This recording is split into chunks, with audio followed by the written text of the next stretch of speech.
আসসালামু আলাইকুম guys, welcome back to my channel.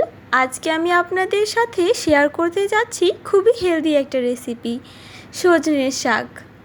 সজনে পাতা ভাজি করার জন্য এখানে নিয়ে নিচ্ছি 300 গ্রাম সজনে পাতা। প্রথমেই দেখাতে যাচ্ছি সজনে শাক বাছার নিয়ম।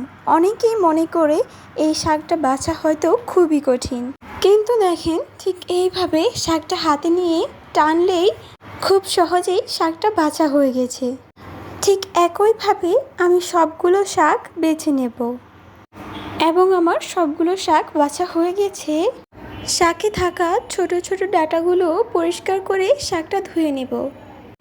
তারপর সজনে পাতা কুচি কুচি করে কেটে নেব। ও শাকটা যত বেশি মিহি করে কাটা হবে শাকটা খেতে কিন্তু তত বেশি ভালো হবে। সজনে পাতা ধুয়ে নেব। সজনের শাক রান্না করার জন্য আমাদের লাগবে পেঁয়াজ কুচি, কাঁচামরিচ। প্রথমে কড়াইতে দিয়ে দেব তেল, দিয়ে দেব পেঁয়াজ কুচি, দিয়ে দেব কাঁচামরিচ। কিছুক্ষণ ভালো করে নেড়ে নেব। দিয়ে দেব লবণ।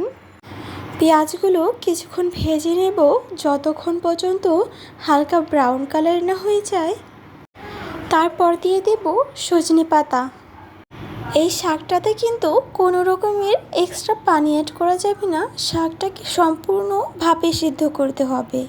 শাকটা সিদ্ধ হয়ে যাবার পর খেয়াল রাখতে হবে যেন পুড়ে না যায়। এবং এরকম কিছুক্ষণ রান্না করার পর আমাদের মজাদার এই সজনে শাকের রেসিপিটা তৈরি। আর এখন হচ্ছে সার্ভ করার পালা। আর আমি এই মজাদার শাকটা ডেকোরেট করেছি কাঁচামরিচ ও পেঁয়াজ ফুল দিয়ে। আর আপনাদের কাছে যদি এই রেসিপিটা ভালো লেগে থাকে তাহলে অবশ্যই লাইক করে যাবেন and please subscribe my channel. That's all for today. Allah Hafiz, tata.